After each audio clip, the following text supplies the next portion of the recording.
Assalamualaikum warahmatullahi wabarakatuh. Jumpa kembali dengan Bu Novi di sini dalam mata kuliah literasi media dan digital. Pada pertemuan ini kita akan coba membahas tentang visual principle.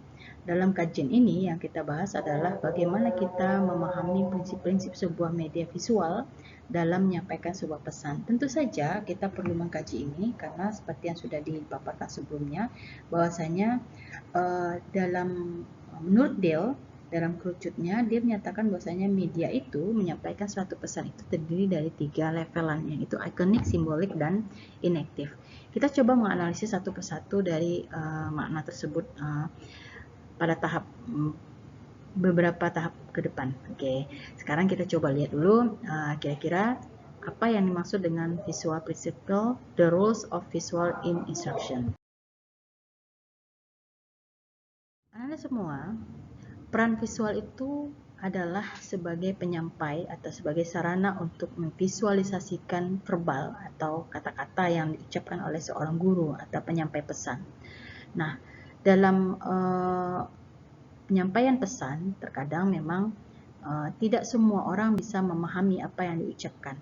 Karena bagi seseorang ketika memahami sebuah ucapan akan lebih cepat maknanya ditangkap dan akan mudah bagi mereka untuk menyamakan makna yang disampaikan pemberi pesan kepada mereka apabila pesan tersebut dapat divisualkan. Karenanya kita harus mengetahui bahwasanya kata-kata itu tidak dapat mewakili atau menyuarakan benda karena visual bersifat ikonik. Karenanya visual itu bersifat ikonik. Begitu pentingnya sebuah media visual dalam memproses sebuah pesan yang masih bersifat verbal. Oleh karena itu, dalam proses pembelajaran sangat dibutuhkan sekali visual ini sehingga nanti apa yang ingin disampaikan oleh guru itu cepat tersimpan dalam pikiran si anak.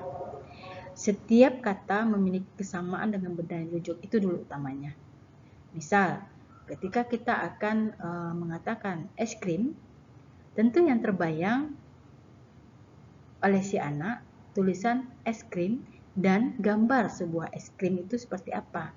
Ada macam-macam es krim, ada yang pakai tempat, ada yang pakai cup, ada yang pakai kerupuknya, ada pakai apa dan sejenisnya. Nah, itu semua harus mampu divisualisasikan oleh si guru kepada si anak dalam bentuk gambar yang sama maknanya dengan kata-kata yang diucapkan itu sendiri. Kita mencoba memahami tentang manfaat visual. Ada 4 manfaat visual yang bisa kita simpulkan di sini. Sebenarnya banyak sekali ya, tapi kita coba menyimpulkan 4. Yang pertama, visual dapat memotivasi pembelajar dengan cara menarik perhatian mereka. Kalau seandainya seorang guru atau penyampai pesan itu hanya bicara-bicara, hanya ngomong-ngomong seperti biasa, biasanya itu tidak akan tersimpan baik di dalam pikiran si anak. Sama seperti mungkin kita sendiri sudah pernah merasakan itu kan, ketika guru berceramah, bercerita tentang materinya masuk telinga kiri, keluarnya telinga kanan. Nah, tapi ketika pesan itu yang diucapkan oleh si guru itu divisualkan, maka dia dengarnya, tapi matanya juga melihat. Maka daya tangkapnya akan lebih bagus lagi. Dan tentu saja menjadi lebih menarik pembelajaran itu. Yang kedua, mempertahankan perhatian serta mendapatkan respon-respon emosional. Dalam arti di sini, ketika si guru berusaha untuk memvisualisasikan pesan atau materi yang akan disampaikannya, maka akan muncul rasa keingintahuan si anak. Dalam hal ini dia akan merespon. Apa ini Bu? Apa ini Pak? Dan semua itu sifatnya sangat emosional ya, dimana akan muncul semangat untuk belajar yang lebih baik lagi. Yang ketiga, menyederhanakan informasi yang sulit untuk dijelaskan dengan kata-kata. Misalnya ketika seorang guru ingin mendeskripsikan tentang proses terjadinya fotosintesis, akan sulit kalau bercerita tanpa visual. Kenapa? Akan sulit bagi si anak memaknai daun yang setipis itu ternyata ada proses berlapis-lapis di dalamnya. Tapi kalau seandainya bisa memvisualisasikan, maka itu menjadi sederhana sifatnya. Begitu juga ketika guru bercerita tentang ekosistem laut. Akan sulit bagi si anak yang tidak pernah bertemu dengan laut dan juga tidak melakukan proses penyelaman bagaimana sebenarnya kondisi di laut ketika guru bercerita. Tapi ketika guru mencoba memvisualisasikan, dalam laut itu, isi laut itu, maka akan terbayang dia ekosistem laut dengan baik. Lalu peranan visual dalam pembelajaran termasuk penting untuk mendukung informasi tertulis dan informasi lisan. Ya, jadi begitu pentingnya sebuah visualisasi pesan sehingga nanti bisa mendukung pesan yang disampaikan itu menjadi lebih kompleks, ya, lebih lengkap lagi. Jadi tidak hanya sekedar didengar tapi juga dilihat. Kita coba melihat visual literasi sebagai kemampuan pembelajar untuk menganalisis sebuah pesan visual dalam pembelajaran. Oke, jadi visual literasi itu dapat dikembangkan melalui dua macam pendekatan. Yang pertama, pendekatan input strategis, yang kedua, output strategis. Kita coba melihat pada input strategis, yaitu membantu pembelajar untuk dekode atau membaca dengan cara mempraktekkan kemampuan analisis visual. Artinya, dalam pendekatan ini, kita mencoba memvisualisasikan suatu pesan itu dengan melihat pada kemampuan cara pembelajar untuk membaca pesan yang disampaikan itu nanti. Tentu itu dilatar belakangi oleh kemampuan, budaya, ya, dan pengalaman atau pengetahuan yang dimiliki si siswa sebelumnya. Lalu output strategis, yaitu membantu pembelajar untuk encode atau menulis secara visual untuk mengekspresikan diri mereka dan berkomunikasi dengan orang lain.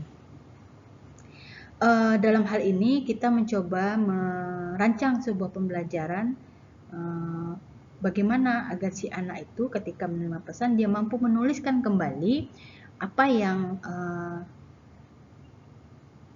mereka pahami dari materi yang mereka dapat dan mengkomunikasikannya dengan orang lain. Jadi di sini visual literasi itu kita harapkan nanti prosesnya terjadi pada dua diri si anak. Yang pertama, dia berlaku sebagai decoding. Yang kedua, dia berlaku sebagai encoding. Artinya, dia berlaku sebagai decoding, dia yang menerima pesan dari kita sebagai seorang pendidik, dari visual yang kita berikan, dia membaca apa yang kita sampaikan, lalu dia mencoba untuk menuliskan kembali apa yang dia visualkan, yang disampaikan ke temannya kembali. Berarti dalam hal ini dia sebagai encoding. Nah, itu yang perlu kita pahami. Jadi, konsep antara siswa sebagai decoding dengan visual yang diberikan akan sama pesannya ketika dia memvisualisasikan kembali apa yang dia pikirkan kepada temannya sebagai proses encoding.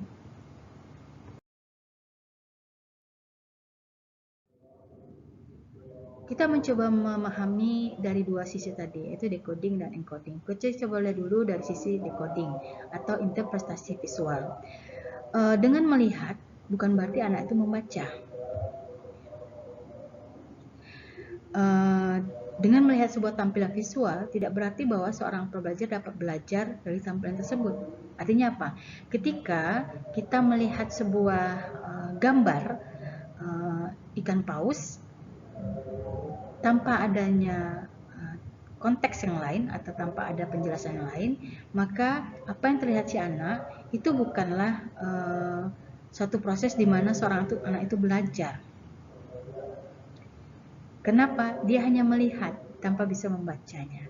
Karenanya pembelajar itu harus dibimbing untuk dapat memiliki pemikiran yang jelas dan benar tentang tampilan visual tersebut.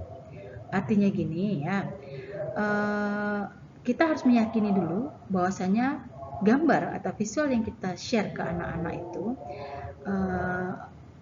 itu adalah satu visual yang dimana anak-anak itu sudah memiliki pengetahuan sebelumnya atau skemata, ya, dalam konteks ini skemata namanya pengetahuan anak awal anak atau pengetahuan utama anak sebelum dia masuk ke kelas, sebelum dia mempelajari, sebelum dia melihat gambaran ikan paus tadi, dia sudah paham ini adalah ikan paus yang ada di sini, yang adanya di laut dalam dan sejenis-jenisnya, sehingga nanti pesan disampaikan akan bisa lebih bermakna. Jadi artinya di sini, sebuah visual tanpa pesan, sebuah visual tanpa penjelasan, maka bukan berarti si anak membaca, tapi bisa saja dia hanya melihat. Karenanya, kita perlu menjelaskan visual yang kita berikan itu diikuti dengan pesan. Nah, contoh kita lihat pada tampilan slide ini. Di sini tertulis ada dua orang anak yang mencoba menerjemahkan apa yang disampaikan oleh gurunya ketika guru menyampaikan kata table. Oke. Anak pertama memikirkan bahwasanya table itu tertulis seperti T, A, B, dan L. Table. Sementara anak yang kedua, dia bisa memaknai apa yang disampaikan si guru tadi dengan kata table. Karena apa? Ternyata si anak B dia sudah terbiasa mendengar kata table. Sementara si anak A, dia tidak pernah mendengar kata table, tapi dia mendengar apa yang dikatakan gurunya, maka dia menyimpulkan table itu adalah terdiri dari 4 huruf saja, T, A, dan BL. Maka karena itu, perlu seorang guru memvisualisasikan makna table tadi dalam bentuk gambar yang diikuti pula dengan teks, karena ternyata kalau gambar saja tanpa teks si anak akan salah memaknai kata table. Bisa saja konsepnya adalah seperti yang diucapkan anak atau dipikirkan oleh anak yang pertama. Tapi ketika gambar meja itu diikuti dengan tulisan, maka konsepnya akan sama dengan apa yang dipikirkan oleh anak yang kedua. Kita perlu juga memahami tentang bagaimana seorang anak itu mampu mendekoding atau menginterpretasi sebuah pesan visual. Ada 4 di sini, ada 5 sebenarnya yang mempengaruhi seorang anak dapat mendekoding sebuah visual atau menerjemahkan sebuah media visual. Yang pertama, developmental effect. Banyak variabel yang mempengaruhi seorang pembelajar dalam memaknai sebuah tampilan visual. Anak-anak pada usia 12 tahun cenderung memaknai tampilan visual itu secara parsial. Di sisi lain, anak yang lebih dewasa cenderung mampu untuk menggambarkan kembali pesan yang ingin disampaikan dari sebuah tampilan visual. Gambar abstrak atau rangkaian gambar diam, still picture yang kurang sesuai untuk anak-anak sampai usia 12 tahun. Dalam hal ini artinya developmental effect itu sangat dipengaruhi oleh usia perkembangan si anak itu sendiri, di mana anak-anak yang usia pada tahap tertentu dia bisa memaknai sebuah visual dengan baik, tapi bagi anak-anak di atas usia 12 tahun kategori dewasa, remaja dan dewasa, dia bisa mencoba kembali apa yang disampaikannya itu, apa yang dia baca, apa yang dia lihat melalui media visual itu, dia bisa menerjemahkan dan menyampaikan kembali pesan itu pada si temannya atau orang lain. Nah, sama sepertinya gambaran mudahnya seperti ini. Ketika kita dalam proses belajar itu di SD, SMP, bahkan SMA, mungkin level SD, SMP lah ya, kita lihat di sana banyak sekali anak-anak itu sudah mampu melihat media visual, memaknai visual itu dengan baik. Tapi ketika disuruh mendeskripsikan kembali apa yang dia lihat itu, si anak lebih banyak diam. Bahkan dia tidak mampu menggunakan kata-kata dengan baik. Karena apa? Kesulitan memaknai atau kesulitan dalam proses encoding visual yang dia lihat. Nah, inilah yang mempengaruhi.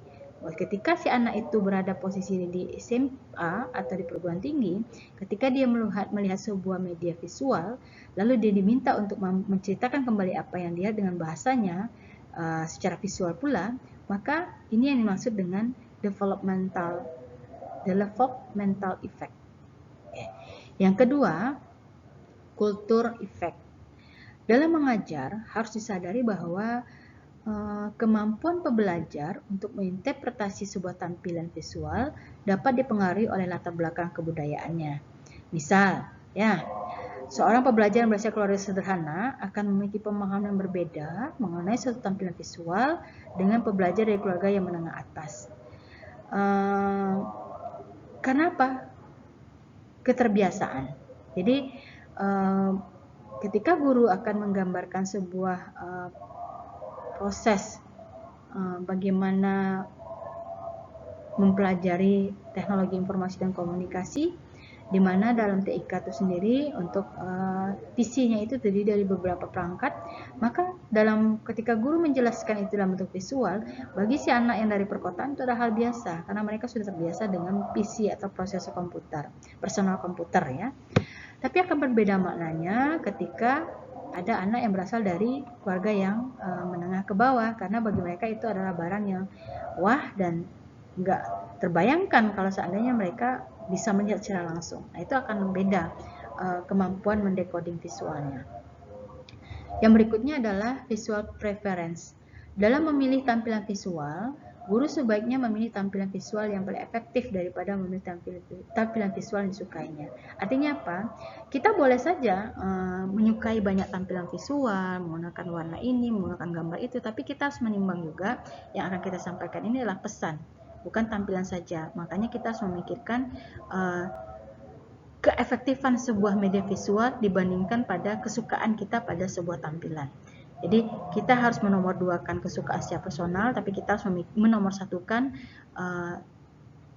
pengguna atau siapa yang menjadi terdampak dari visual yang kita gunakan ini. Misal pembelajaran untuk anak-anak lebih cocok menggunakan tampilan visual yang sederhana dan tidak menggunakan banyak ilustrasi. Di sisi lain, tampilan visual pembelajaran untuk anak-anak yang lebih dewasa lebih cocok menggunakan ilustrasi-ilustrasi yang lebih kompleks.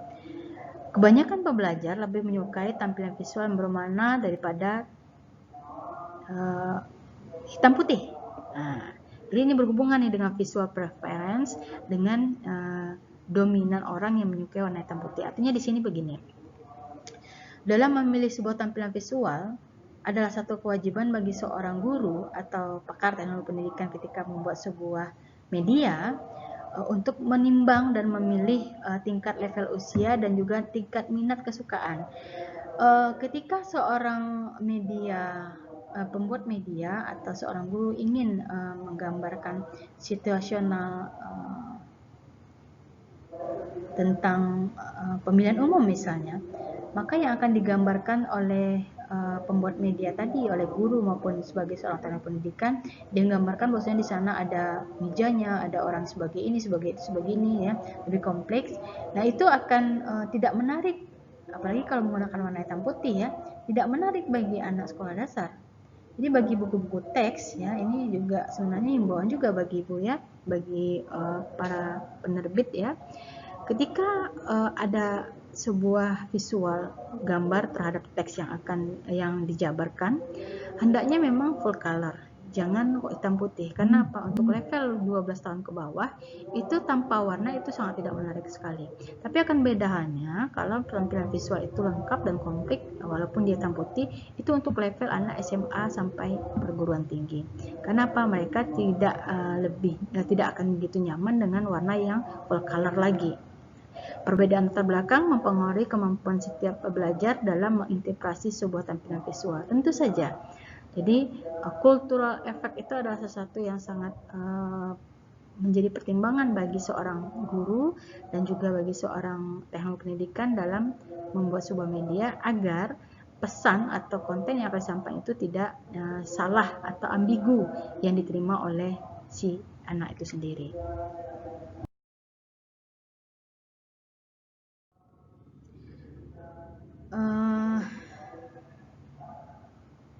Selanjutnya kita coba mengkaji tentang encoding atau menciptakan visual.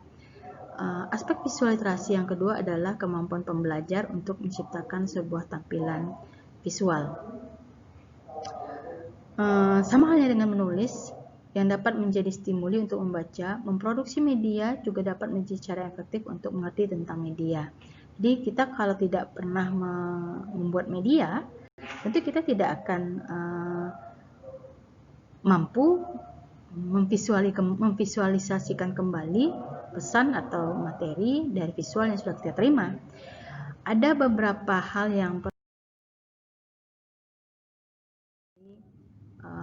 visual design itu sendiri atau visual literasi itu sendiri. Nah, sebelum itu kita juga harus memahami dua hal yang perlu kita ketahui dalam proses komunikasi. Kenapa Ibu katakan proses komunikasi?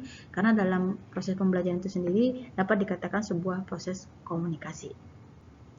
Di dalam visual ini terlihat ada dua orang yang menyampaikan bertingkah atau berpola sebagai encoding atau encoder dan decoding atau decoder. Di sini encoding ini adalah ibaratnya seorang guru menyampaikan pesan berupa A kalimatnya. Nah, ketika proses decoding itu atau proses menginterpretasikan pesan yang disampaikan oleh si encoder tadi terganggu atau tidak baik atau tidak pas waktunya karena adanya noise atau adanya gangguan, maka konsep A yang disampaikan oleh encoding tadi akan berubah makna menjadi B bagi si decoding. Nah, ini yang harus dihindari. Itulah pentingnya sebuah media visual dalam menyampaikan pesan untuk proses pembelajaran. Selanjutnya kita melihat tujuan melakukan encoding. Sebagaimana yang tertulis di sana, sebuah tampilan visual tidak akan dapat berfungsi sebagai tampilan yang dapat terbaca oleh setiap orang yang melihatnya. Keterbacaan atau legibility berhubungan dengan kualitas huruf pada tampilan dalam tingkat kemudahan untuk dibaca. Tujuan akhir dari sebuah tampilan desain visual yang baik adalah untuk menyingkirkan sebanyak mungkin halangan yang mengganggu penyampaian sebuah pesan pembelajaran. Artinya di sini kita harus melihat keterbacaan sebuah pesan itu dari sisi misalnya jenis hurufnya, kualitas hurufnya, mudah dipahami. Jadi kalau kita mau bikin sebuah media visual, teks yang kita berikan itu terlalu berliku-liku atau berkeluk-keluk ya, banyak actionnya, banyak gayanya, tulisan itu otomatis itu malah akan menyusahkan pemahaman sebuah materi. Maka perlu kesederhanaan dari sisi jenis fontnya. Selanjutnya kita mencoba tujuan dari visual ini adalah reduce effort. Seorang desainer pasti merindukan agar pesan yang disampaikan melalui sebuah tampilan dapat diterima dengan baik. Oleh karena itu, ia akan berusaha untuk meminimalisir usaha-usaha yang mungkin dibutuhkan oleh setiap orang untuk menangkap isi pesan tampilan visual tersebut. Artinya di sini adalah suatu keharusan bagi seorang desainer yang dia rasakan itu bahwasanya pesan yang dia buat itu akan baik terimanya atau sama pemahamannya terhadap apa yang disampaikan oleh si penyampai pesan. Tentu itu harapan semua guru ya. Tentu harapan semua guru, semua pakar pembicara ketika dia selesai berbicara, apa yang disampaikan akan sama daya tangkapnya, akan sama pemahamannya dengan orang yang mendengar pembicaraan tersebut.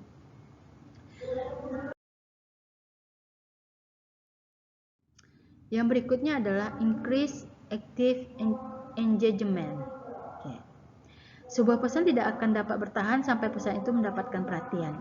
Nah, hal ini yang menjadi dasar dari salah satu tujuan desain visual.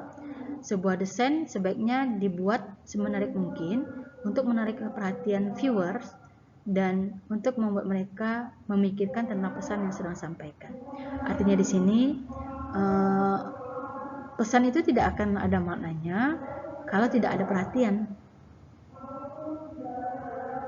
Karenanya usahakanlah sebuah pesan itu menjadi semenarik mungkin. Contoh, ada slogan yang disampaikan, yang muda yang berkarya. Kalau slogan itu hanya bertubat tulisan yang muda yang berkarya tanpa visualisasi yang lain, misalnya di jenis warna, dari sisi warna teks, lalu jenis fontnya, lalu visual pendukungnya itu tidak ada, maka itu pesan tidak akan memiliki makna apa-apa bagi orang lain, bahkan tidak terbaca sama sekali pesan tersebut. Nah, itu yang dimaksud dengan increase active engagement. Focus attention, perhatian. Okay? Setelah mendapatkan perhatian viewer, langkah selanjutnya adalah bagaimana mengarahkan perhatian mereka pada bagian terpenting dari tampilan pesan visual yang telah dibuat. Artinya di sini setelah mendapat perhatian, maka kita akan mencoba mengarahkan perhatian mereka itu terhadap pesan-pesan penting atau pesan utama dari media visual yang sudah kita rancang itu. Jadi mereka tidak ketika digambarkan sebuah kondisi, sebuah lingkungan, mereka hanya terfokus pada orang yang berjualan saja, tidak fokus pada proses terjadinya pasar. Maka dengan media visual yang menarik, kita mencoba untuk setelah mereka perhatian terhadap media kita, maka dalam penjelasan itu kita harus mengarahkan mereka untuk terfokus pada hal yang kita inginkan melalui perintah visualnya. Kita mencoba melihat proses merancang sebuah media visual. Jadi ada proses of visual design di sini, ada sebuah media visual yang baik. Langkah pertama dalam mendesain sebuah tampilan visual adalah dengan mengumpulkan atau membuat teks, ilustrasi gambar, dan desain teks yang akan digunakan atau dikatakan sebagai elemen. Langkah pertama dalam mendesain ini, kita mencoba mengumpulkan berbagai jenis teks yang tersedia, baik itu melalui aplikasi atau dari searching kita tersendiri. Lalu kita membutuhkan ilustrasi yang dapat mendukung teks tersebut. Seperti pada tampilan begini, kita ibu katakan elemen, maka ilustrasi yang dibutuhkan adalah gambar bunga yang menunjukkan bahwasanya sebuah tampilan itu harus didukung oleh tampilan visual yang sifatnya ilustrasi.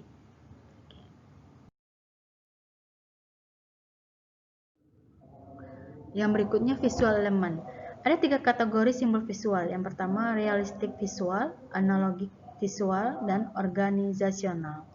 Realistic visual menggambarkan objek secara aktual atau sesuai dengan kenyataan yang sebenarnya. Sebuah objek atau peristiwa aktual akan selalu memiliki aspek yang tidak dapat diilustrasikan sekalipun dalam gambar 3 dimensi. Artinya di sini kita mencoba melihat bahwasanya sebuah simbol visual itu harus real life, ya, sesuai dengan kenyataan. Karena kalau tidak sesuai dengan kondisi, misalnya kita ingin gambarkan terung saja, terung itu kita gambarkan dengan warna merah. Nah, konsep merah atau pink itu bagi si anak-anak itu adalah strawberry. Tapi kita menggambarkan itu untuk terong, sementara terong itu seharusnya berwarna ungu. Nah, jadi kita akan beda maknanya dan akan menimbulkan pertanyaan yang aneh bagi si anak ketika memaknai ini apa sebenarnya Bu, ini apa sebenarnya Pak. Karenanya perlu kita melihat sebuah visual itu secara realistik. Yang kedua, analogik visual. Itu menggambarkan sebuah konsep atau topik dengan menggunakan benda-benda lain yang memiliki kemiripan. Artinya kita coba memberikan gambaran samaran terhadap visual yang kita berikan tadi, sehingga nanti si anak bisa melihat benda tersebut langsung makna oke, ini adalah ini. Jadi langsung bisa terkoneksi dengan baik. Jadi yang berikutnya adalah organizational visual, meliputi diagram, peta, skema, dan lain-lain. Grafik seperti ini menunjukkan hubungan antara poin-poin utama atau dalam konsep lainnya, gitu ya. Nah, jadi 3 kategori dari visual elemen yang perlu kita pahami. Kita coba melihat pada verbal elemen yang akan kita kaji.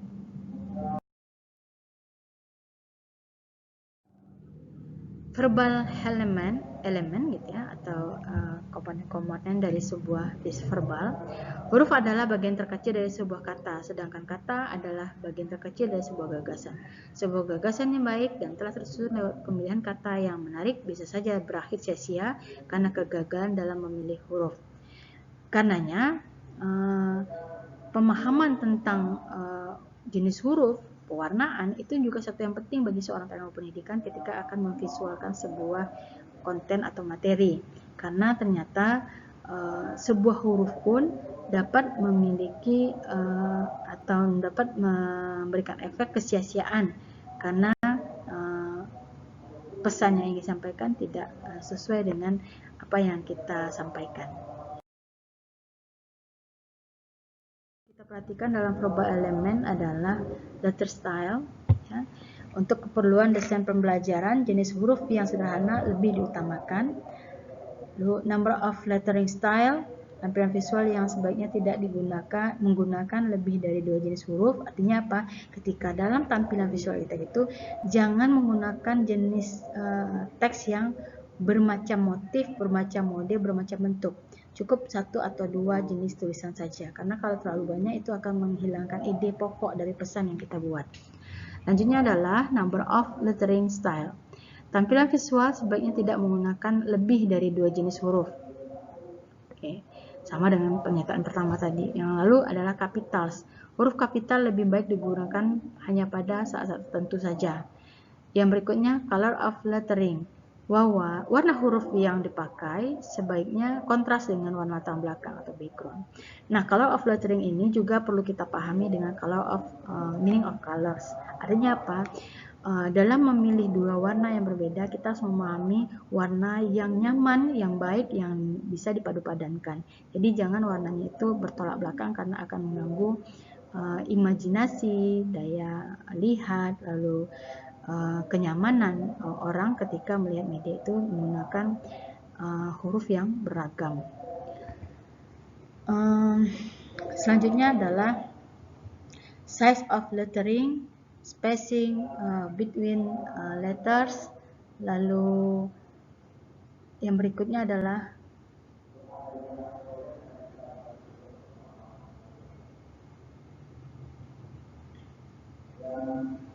spacing between lines. Artinya jarak vertikal antara dua baris sangat penting untuk legabilitas. Artinya di sini untuk teks itu kita harus memahami jenis tulisan, lalu tampilannya, lalu penggunaan huruf kapital, pewarnaan, hingga pada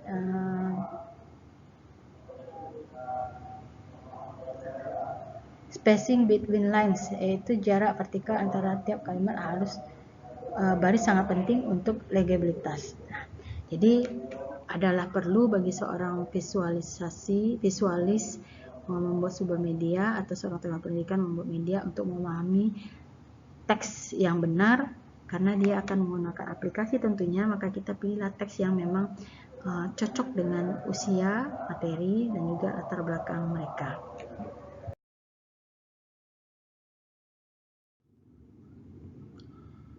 Kita coba mengkaji tentang elements that add appeal.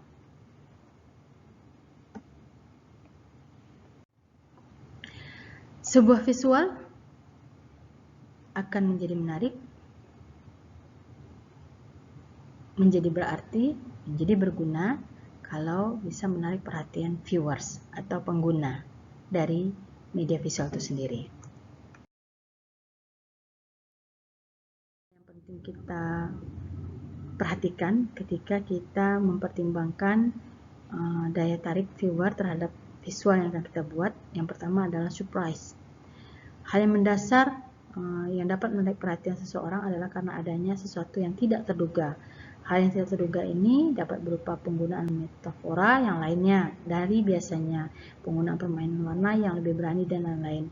Di sini, surprise adalah hal mendasar yang perlu kita perhatikan ketika seseorang melihat visual itu menjadi terkejut, ya, menjadi sesuatu yang baru bagi mereka. Yang berikutnya adalah tekstur. Kebanyakan tampilan visual adalah dua dimensi. Namun seorang desainer dapat membuat tampilan itu menjadi tampilan tiga dimensi dengan cara memberikan tekstur atau material yang bersifat aktual.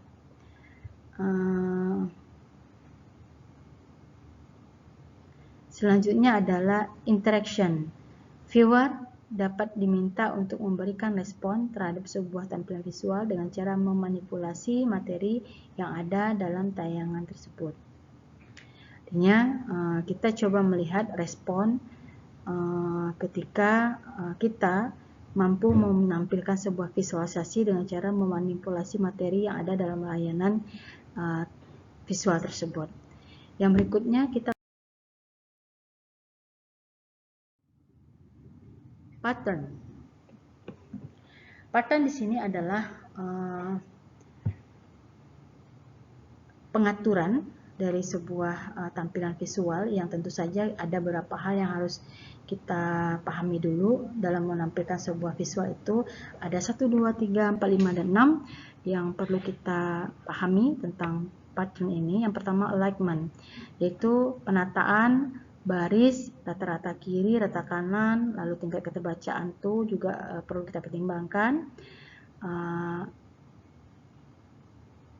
Dianjurkan jangan terlalu panjang naskahnya atau tampilan teksnya atau tampilan visualnya terkesan dinamis, tapi kurang rapi. Nah, ini harus kita pertimbangkan. Jadi kita harus istilahnya kalau dalam visual yang lain itu namakan dengan komposisi. Kita harus mempertimbangkan ukuran teks itu dari kiri kanan, atas bawahnya, posisi dan letaknya, dan kata atau kalimat yang digunakan itu tidak terlalu panjang sehingga nanti pesan yang disampaikan itu justru menghilangkan keterbacaan sebuah visual atau sebuah pesan yang disampaikan dari media tadi. Lalu kita harus juga masih di alignment, kita coba penataan baris rata kanan untuk kalau terlalu rata, kita coba rata kanan itu kalau naskah itu panjang itu tidak baik digunakan. Ya. Sebaiknya rata kanan itu hanya untuk kalimat-kalimat yang pendek. Tingkat keterbacaannya buruk. Kenapa? Karena orang Indonesia terbiasa untuk membaca itu dari kiri ke kanan. Sementara kalau mengaji, iya kita menggunakan dari kanan ke kiri. Tapi dalam visual itu akan sulit ketika pesan itu digunakan tidak biasa. Jadi ketika kita akan membuat sebuah kalimat, maka sesuatu yang memiliki kesan dinamis dan mudah untuk dipahami, tingkat keterbacaannya itu baik adalah kalau kalimat itu dimulai dari rata kiri, bukan rata kanan. Nah, itu yang harus kita pertimbangkan juga. Jadi bukan cuma karena seninya, bukan karena gaya-gayanya, tapi kita harus memahami juga dari sisi keterbacaan media, keterbacaan teks itu dari sisinya.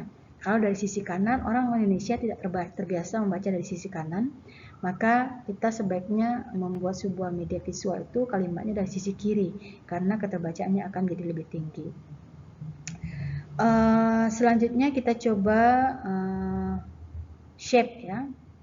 Shape adalah membuat elemen visual dan elemen verbal dengan cara memilih dan meletakkan dalam bentuk yang telah familiar. Bentuk-bentuk seperti bentuk geometri adalah bentuk yang sesuai karena mudah ditebak oleh viewers. Prinsip lain yang dapat digunakan sebagai panduan untuk penempatan elemen visual adalah hukum. Yang ketiga, yaitu elemen diletakkan pada jarak sepertiga dari bagian pokok kiri atas sebuah tampilan. Jadi hukum sebuah tampilan visual itu atau elemen itu adalah shape atau elemen atau bentuk ya, bentuk itu diletakkan pada jarak sepertiga dari bagian pojok kiri atas. Nah, jadi seperti tampilan visual ini yang Ibu letakkan, yang Anda lihat sekarang, ini kan visual ini, patternnya itu berada di posisi kiri. Jadi kata pattern dan shape-nya ini dalam bentuk kotak dan juga gambar itu posisinya di kiri. Ini adalah salah satu cara untuk mempermudah orang memahami bentuk. Jadi setelah dia melihat visual suatu bentuk, maka ada penjelasannya berupa teks di kanannya. Dan itu pun masih rata kiri, tidak rata kanan, sehingga mudah bagi orang memahami urutan-urutan materi yang dipaparkan. Nah, itu dimaksud dengan shape. Lalu balance. Ukuran nada, berat, dan posisi unsur-unsur dalam sebuah rancangan tampilan dikendalikan dengan sebuah keseimbangan. Unsur-unsur yang tertata seimbang terlihat aman dan nyaman oleh mata kita tentunya. Ya. Cara menguji keseimbangan itu adalah dengan cara menguji hubungan bagian kiri dan kanan. Pada dasarnya terdapat dua bentuk keseimbangan yang formal dan informal. Artinya apa? Cara melihat keseimbangan itu kita lihat aja kiri dan kanannya udah pas atau tidak. Jadi balance ini adalah sesuatu yang menjadi penting juga, karena kalau ibarat kita pernah waktu sekolah menulis di papan tulis, ketika disuruh guru untuk menulis atau gurunya itu sendiri menulis, dia seperti mendaki gunung dan menuruni lembah. Nah, itu tidak akan memiliki nilai artistik dan keterbacaan yang baik pula, karena akan membuat satu mata yang tidak nyaman untuk mengikuti visual atau teks visual tadi. Nah, karenanya kita harus mempertimbangkan tingkat balance-nya.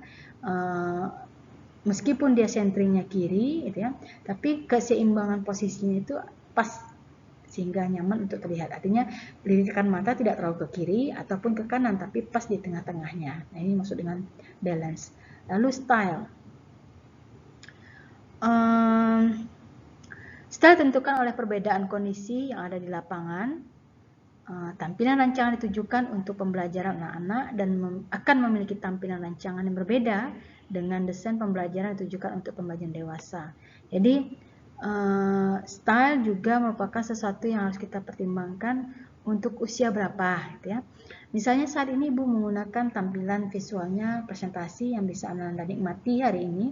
Ibu membuat ini karena level usia Anda sudah cukup dewasa, di mana untuk pemahaman sebuah visualnya lebih besar pengalamannya dibandingkan kalau visual media tampilan visual Ibu gunakan ini diberikan untuk anak level usia sekolah dasar. Kenapa? Itu akan sulit dipahami bagi mereka karena mereka belum terbiasa. Lalu color scheme. Color scheme merupakan unsur visual yang penting dan merupakan gejala penglihatan yang paling menarik. Warna dapat memberikan peran dalam beberapa hal. Yang pertama, dengan warna akan memberikan kesan realistik. Dengan warna berfungsi sebagai pemisah antara elemen visual satu dengan yang lainnya. Contoh, kembali kita pada tampilan visual yang Anda lihat hari ini. Ibu menekankan dengan warna yang berbeda antar satu bidang dengan bidang lain, sehingga nanti bisa memberikan tekanan, bidang ini khusus judul, bidang sebelah sini khusus teks. Nah, tentu saja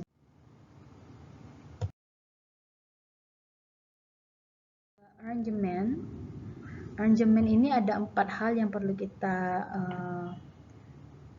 perhatikan, yaitu pertama proximity. Prinsip proximity adalah pengelompokan elemen. Elemen yang saling berhubungan diletakkan saling berdekatan, sedangkan elemen tidak berhubungan sedapat mungkin dijauhkan sehingga viewer dapat dengan mudah menangkap makna sebuah tayangan. Jadi artinya begini, proximity dalam membuat sebuah visual itu menjadi pertimbangan apabila memang antara visual satu dengan visual lain atau elemen atau isi dari materi itu memiliki keterhubungan. Tapi kalau seandainya dia tidak memiliki keterhubungan yang erat, maka usahakan dia jauh sedikit posisinya dari konten utama. Lalu directional. Viewer melihat sebuah tampilan dengan mengarahkan perhatian kepada setiap bagian tampilan secara bergantian. Seorang desainer dapat mengatur perhatian viewer dengan cara memberikan arahan yang dalam tampilan dan yang biasa disebut dengan directional. Ada beberapa cara yang dapat digunakan untuk menarik perhatian viewer itu. Yang pertama, menggunakan tanda panah, menggunakan huruf bold, menggunakan bullets, dan sebagainya. Selain contoh itu, elemen warna juga dapat digunakan untuk menarik perhatian. Warna-warna yang berani akan dapat menarik perhatian dengan cepat apabila dikomunikasikan warna-warna yang gelap. Tapi usahakan mengkombinasikannya tidak menjadi warna yang mati atau warna yang tidak menarik untuk dilihat di mata. Selanjutnya adalah figure ground contrast. Ya. Merupakan suatu upaya untuk membuat penonjolan sebuah unsur atau kelompok unsur melalui cara kontras nada, kontras arah, kontras ukuran, kontras bentuk. Nah, prinsip sederhana untuk figure ground itu adalah figur berwarna terang lebih cocok menggunakan background warna gelap. Nah, itu dia. Jadi figur berwarna gelap lebih cocok menggunakan background berwarna terang. Artinya begini, kita harus menggunakan fitur atau figur yang kita gunakan dalam tampilan visual itu untuk satu sisi yang bisa menimbulkan kontras warna. Misalnya, kalau kita menggunakan background itu berwarnanya yang mengandung unsur-unsur yang gelap, maka sebaiknya kita harus menggunakan fitur tambahan atau elemen-elemen pendukungnya itu dengan warna yang lebih terang. Jadi jangan dia warnanya, misalnya backgroundnya warnanya hijau atau dongker, lalu kita gunakan gambar-gambar pendukungnya itu juga mengandung warna dongker atau abu-abu, maka warna itu akan menjadi warna yang mati warna namanya, tidak menarik.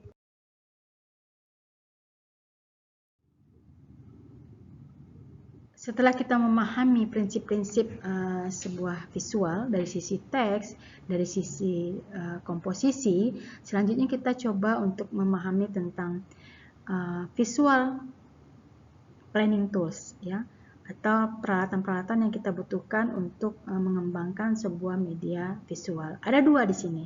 Yang pertama storyboard.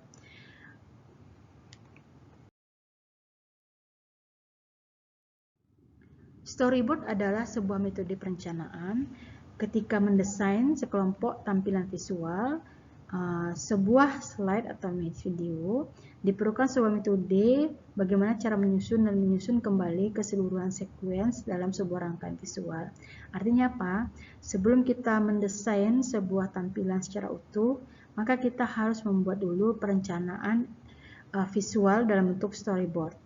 Kita harus bisa melihat, biasanya ini storyboard digunakan untuk media visual yang sifatnya tidak hanya satu tampilan, tapi terdiri dari beberapa tampilan atau slide, misalnya video atau slide share gitu ya, yang terdiri lebih dari 2 slide, maka kita perlu membuat sebuah storyboard agar tidak ada satupun langkah yang terlewatkan ketika mulai mendesain sebuah tampilan visual.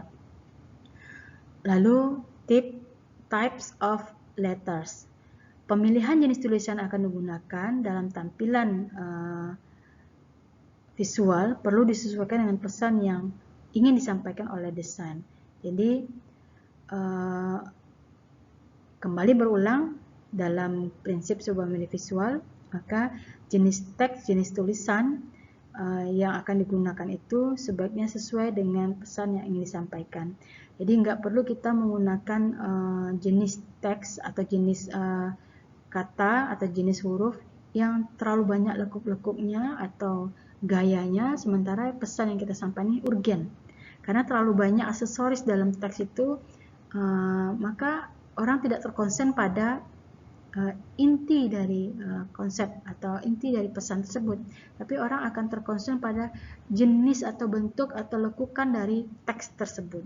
Nah, ini jangan sampai terjadi, karenanya perlulah sebuah pemilihan jenis tulisan yang akan digunakan.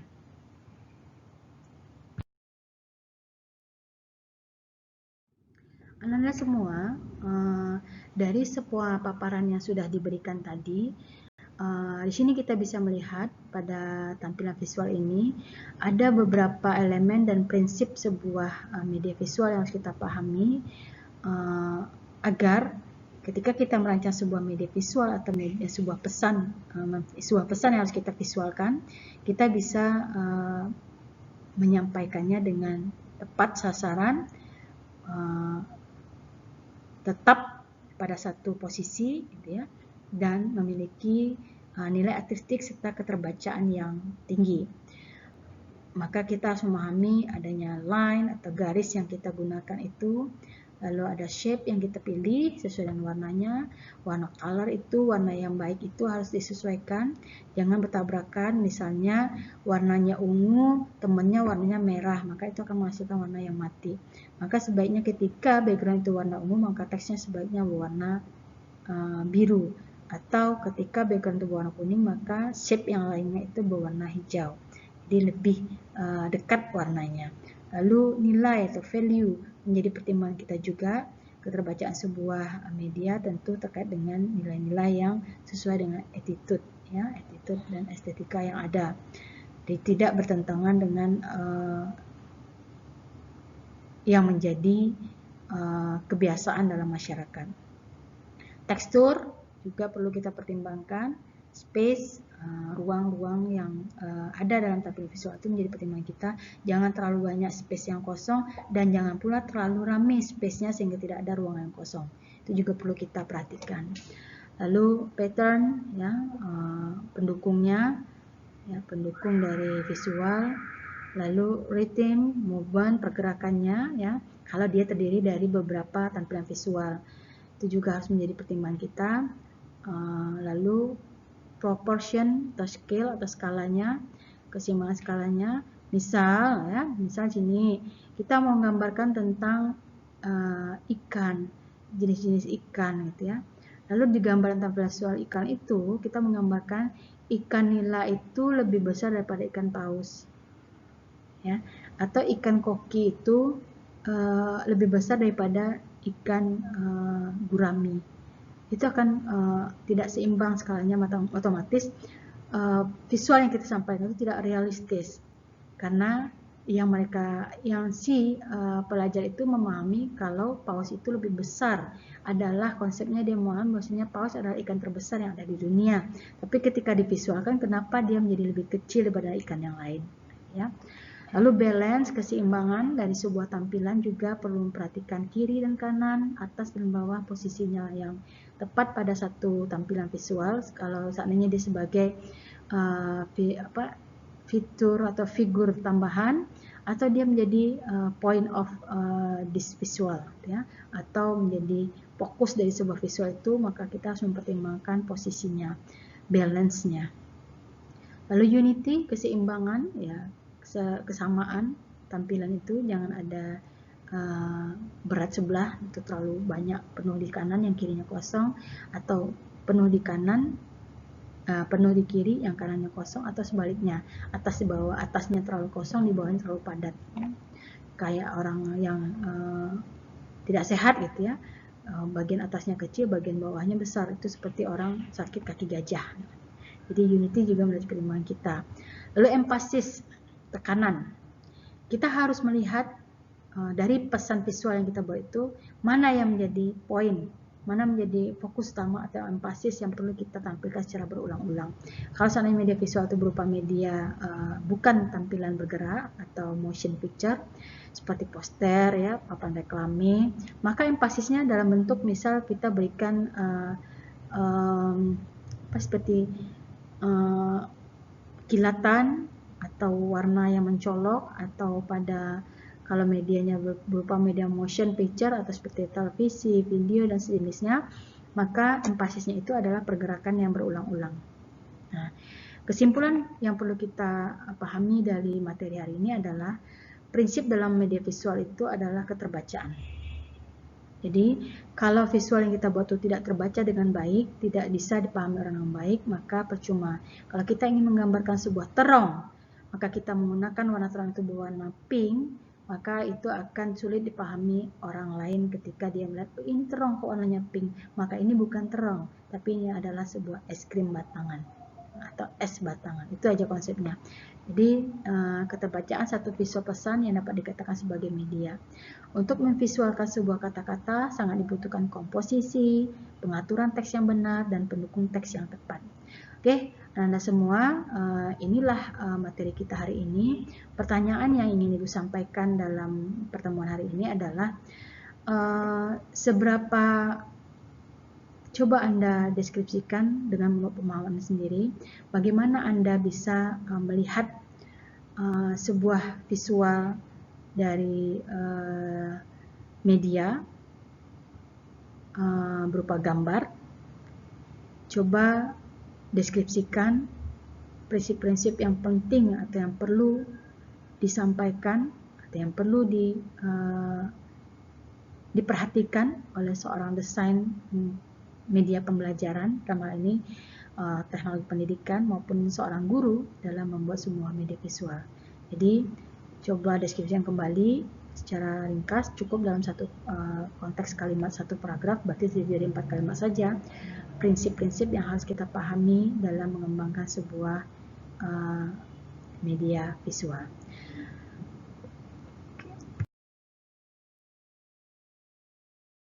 Baik anak-anak semua, demikian materi kita hari ini tentang visual principle. Semoga bermanfaat bagi anak-anak semua, mahasiswa, terutama mahasiswa teknologi pendidikan, program studi teknologi pendidikan, dan juga bisa bermanfaat bagi orang lain yang bisa mendapatkan atau melihat atau dapat men-share kembali media tampilan tentang materi hari ini. Demikian yang perlu disampaikan. Silahkan nanti anak-anak semua ikuti channel ini, dan jangan lupa untuk subscribe video ini sehingga nanti dapat dinikmati oleh orang lain juga. Terima kasih Ibu sampaikan. Sampai jumpa di materi berikutnya. Ibu akhiri. Assalamualaikum warahmatullahi wabarakatuh.